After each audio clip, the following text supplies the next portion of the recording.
Hi friends, namaste and welcome. So today, on the occasion of Women's Day, I am here with yet another dynamic personality, Dr.shripuja, who is going to answer all your questions because we know better you, how being a woman, which kind of problems you are going through. If you want to take a lead in your life, you may have a lot of challenges. So without much delay, I would love to introduce Dr. Shripuja, who is a clinical psychologist, career coach, and a trainer more than a decade.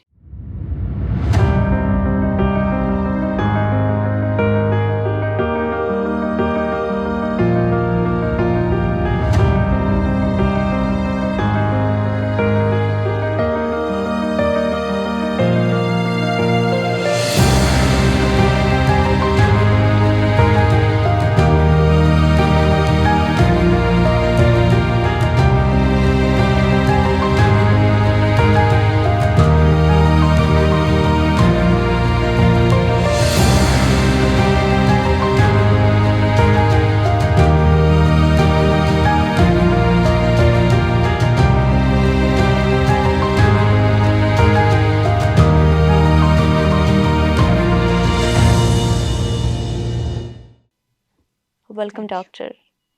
How are you doing? Good. So, first of all, my gratitude to you for accepting our request. So, before starting our program, could you please say about yourself? How did you come into this field? That's a beautiful question. My grandfather used to have a lot of books, lot of psychology related, lot of self-improvement related books and magazines. So we have been brought up, reading them. And management was something which I really had interest in because, we all have to manage ourselves, right? So management is nothing but managing ourselves more effectively. Then when you look at business, it's again managing your business more effectively. So that's how my interest in management and interest in psychology, interest in the kind of communication kind of world developed. And as a kid, we've always been taught, acha bolo, like talk well, speak well, greet people. Communication is very important. Decision making is very important. So these are all the things we keep hearing as children. So that interested me in going for multiple trainings because trainings is one thing which makes you a perfect person. So multiple trainings which made me very interested in becoming a trainer, and psychology was just one more pathway. I studied mass communication too. So then end of the day it was all about communicating, training yourself to be a better human being. Very true.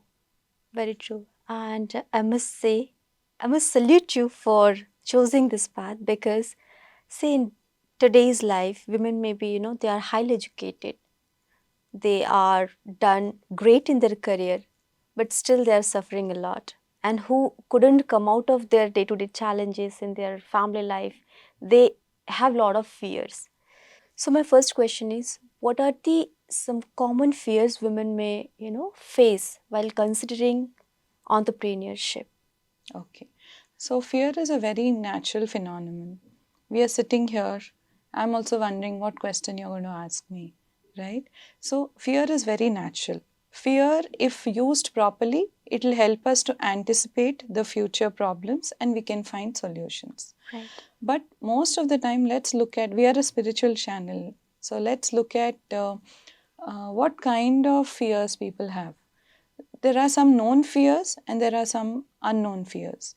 Known fears come from, your mother, your father would have told you something, don't do this, something will happen. So these are known fears. Okay, if I do this, certain things will happen. So you won't go and do it. For example, you won't go and put your hand in the electric circuit because you've been told that you'll get a shock out of it. Now, same way, there are unknown fears, like going into a new place. People might have, like someone wants to do a business, but they go into a new place and they feel, oh my God, can I do this or not? Because they've not done it before. So it Sure. goes into an unknown fear. So our journey as a psychologist would be to look at their goal. And if their goal is to start a business, and what is stopping them? Right. And then what is stopping them? It could be fear, it could be anxiety, it could be like people are already doing it. Why should I do it? Or people might have fears such as I don't have enough education. Can I do business? I'm not an MBA. Can I do business? So there are many, many kind of self-doubt kind of issues. Women, not just women, everyone would have it. Women would specifically have a little more because they don't network. They don't get to meet so many people as men get to meet. And they have restricted social activities. Very true. And the only thing they can do is manage in what they have. So again, that's when we say women are multitaskers. They can manage multiple things and they need to be a better planner. So yes, that's very true. And understanding women psychology, what you would love to suggest to overcome such fears in the form of confidence building strategies? So confidence building, how it worked for me, I'll tell you. As an LKG kid, you're always confident. You think you're on top of the world. You think Yeah. you're the best. We can do anything. You can do anything. And I still remember I got 100 on 100 kind of marks in my LKG. And then I thought, okay, studies are part of your life. But slowly, as the studies kept increasing, it became tougher. Then you saw competition in your class and you're like, okay, this is not my cup of tea. This is not what I'm going to do. So that is when, life gives you many instances which tells you, okay, you're not good enough, you're not good enough, you're not good enough. But then when you look back at your goal, okay, this is my goal and how do I reach it? That is when your confidence building becomes so important. It becomes essential from within yourself. So what are the ways to build confidence? Let's look at that LKG to first class Yes. girl.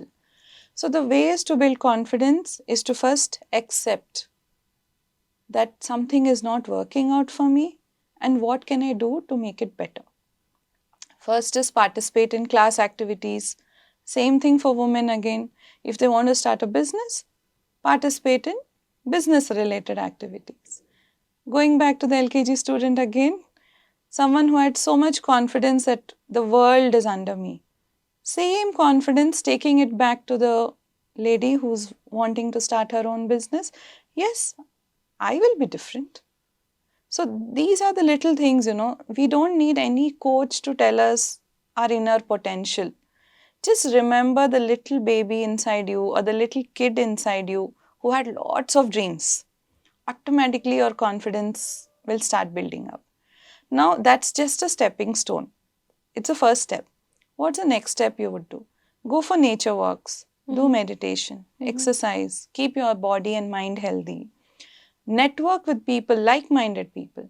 Now, if you network with people who are non-entrepreneurs, you will say, okay, I think I also should take up a job. But if you start networking with entrepreneurs, you'll start learning from them what is it that's possible, what is not possible. What is not possible, you can always learn in those entrepreneur skills. And what is possible, you can build on them. Like we call it SWOT analysis. SWOT is S is strength. First, look at your strengths. List it. As a psychologist, I would always tell you, list it down. Keep a book which will take care of your strengths. Then weaknesses. What are your weaknesses? And you have to try to reduce your weaknesses and increase your strength. Opportunities. Only when you go for entrepreneur programs and all, you get to know what kind of opportunities lie there for you. Is the product that you have in your mind, is it available or not? What is the market for it? Or what kind of product, if marketed, it would give you better business. Right. Now the threat, the last of SWOT is threat. So knowing that these are the possible threats, all those fears you have, that will it work out for you or not, all those you can actually put them under threat and see if it's working out or not. And then find your solutions for the threat. So let's assume that you can make your strength an opportunity and you can observe your weaknesses as threat, or look at your threat and compare it to your weakness. Is that weakness going to become a bigger threat for me? So permutations and combinations, looking at that 4, it will give you the whole idea as to how you can go ahead and what kind of business you can run. analysis is really very much important before entering into anything. But as you said, that there are so many options and opportunities we should, search for. We have to look for. And the beautiful thing you said, that looking our inner child, our baby inside, or if we just see our own baby, we can learn from them also Yes. the level of confidence they have. So, Dr. Shripuja, I understood all these points, but what you would like to suggest for those women who don't get chances or who are restricted from their family, which kind of steps they should take? So that's a lovely question you have asked. Restriction from family could be either from, if they are unmarried, it could be from their own family side. And if they are married, it could be from the in-laws side, the husband, the in-laws, or their extended families, or combined together. This is how you need to live your life, if people are saying that to you. See, business is not about going and selling a product. It's your idea. So imagine sharing all that with your friends and making sure that, your idea becomes a product somewhere. Staying at home, now you have mobile phone. So many things that can be developed on phone. So basic, most important is research. Making sure the family accepts it, I feel. Yes, that's a very, very, very important thing. But instead of restricting yourself that my family is not allowing me to do things, first see that what is your family allowing you to do. Right. Write down all the ideas that you have. See what can be positive. Same into SWOT analysis. So see what is possible. See what is not possible. What you need to convince your family for. See if your family can support you, because every family wants you to grow. Just that they are scared that you may not be able to do it. So they see your weakness before you sometimes. Yeah. So let's use them. Yes, let's use these weaknesses to make that our strength. If family is your weakness, make it your strength. If family is your strength, make it as an opportunity for you. And at the end of the day, if family is a restriction, first see what you can do. What kind of thoughts I'm getting right now is writing a book. No one is going to restrict you to write a book. True. You can write a book on 100 ideas I had in the last 10 years. That's a book. And I still remember, I wouldn't like to mention the name of the book, but there was one book written by a man who had no money. Mm-hmm. And after he released the book, he made a lot of money. Wow. And the book was about making money. So imagine a book being written by a person who doesn't have money, and he created wealth after that money. Thank you, Dr. Shripuja, for considering a lot of points and telling how to come out of our challenges. So I know, being a meditator, that we can get our solution from within. So, what sort of spiritual practice one can practice to connect their inner strength, and how to connect our inner strength, how to connect with nature? Connecting with nature, before connecting with nature, we should connect with ourselves. So, how do we connect with ourselves? First thing, let's look at thoughts. We get multiple thoughts, and when we get thoughts, we get disturbed. Some thoughts give us a lot of happiness, and some thought makes us very sad. So, are we our thoughts? Are we the mind? Is that thought real? Instead of getting into all this, the moment you got a thought, just accept it and let it go. But if the thought was disturbing you, ask yourself, am I this thought? Did this incident happen? Is it happening right now? No, right? So just accept it, because some fears are coming from nowhere. Some fears are coming, as we discussed in the beginning. They're coming from some past experience we had, or our family members had, or the news tells us, right?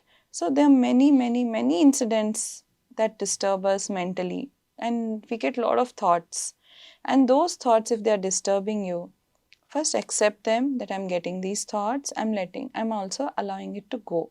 So meditation is not just closing your eyes and sitting somewhere. Meditation is being conscious of our words, being conscious of our thoughts and being conscious of our actions. Now looking at connecting with nature. So now I'm all the time looking at my thoughts. Is that how life would work? No, we need to live, right? Right. So nature, being as close to nature is being as close to ourselves. So these nature walks, go to a closest park, observe. We spoke about observing the thoughts. Now observe the nature. Observe the leaves, observe the way they are moving, observe the sounds around you. Pay attention to them. The little children playing in the park, the elders walking around talking about their problems or just having an exciting laughing club. Just observe. So then what is happening? You're connecting yourself, you're also connecting with them. And what is the common thing between both of them? It's the breath. Breath is what connects all of us. All of us have the same kind of breath, and we are all living beings because we are all living because of our breath.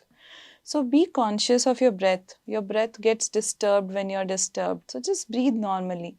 Take long inhalations and long exhalations and then calm yourself down. Understand that being calm is something that's coming from within. Something outside you cannot disturb you that much, as much anything can disturb you within. But I heard one monk say, someone is hanging you and you'll say, I'm going to be calm. No, right? So we need to be conscious about our thoughts, our actions, and also others' actions. If someone is going to harm you, be away from them. Avoid them. Yes, they came into our life for a reason. Accept it. Be thankful to them that they have come into our life to teach something to us, and just accept that. Hating someone is only going to harm our body and mind. Very true, very true. Yeah, and you mentioned about affirmations, in this practices. So, what kind of affirmations we can One of the do? simplest affirmation you can do is to tell yourself that I love you, I care for you, I'm there for you. And the next affirmation you can do is I forgive you. Remember, I was telling you about hating people who really trouble you a lot. Right. So, I forgive you, I accept you the way you are, and then I forgive you. These are very few affirmations, but when you get into affirmations like loving yourself, loving the other person, accepting yourself, accepting the other person, it first releases lot of negative things that you're holding against them. I'm not saying I don't hate people. I'm not saying I love everybody that I meet, but the moment that happens, I can catch myself. Oh, I hate this person. I've not forgiven him. Okay, why haven't I forgiven him? What ego of mine is stopping me? Or what about me that I've not accepted, that I'm not accepting that other person the way they are? Because each of us are spiritual beings. Each of us are living beings. We have all come onto this earth to fulfill some or the other task that we have. Right. So, are we getting diverted? Has that person come to put you into the path again? So, these kind of thoughts will make us more positive in life, and ensure focusing on the negative, we can focus more on the positive side of it. Right, that's very true, and that's very great guidelines, I must say. And as you say, to change our thought pattern, because that is one sort of energy, that is one kind of energy which cannot destroy it, we cannot cut it. So we need to channelize it in a better way, so that our negative emotions, can be divert in a right Flow. way. Yes. Yes, yes. Thank you, thank you. And the way you explained each and everything, it's a great flow.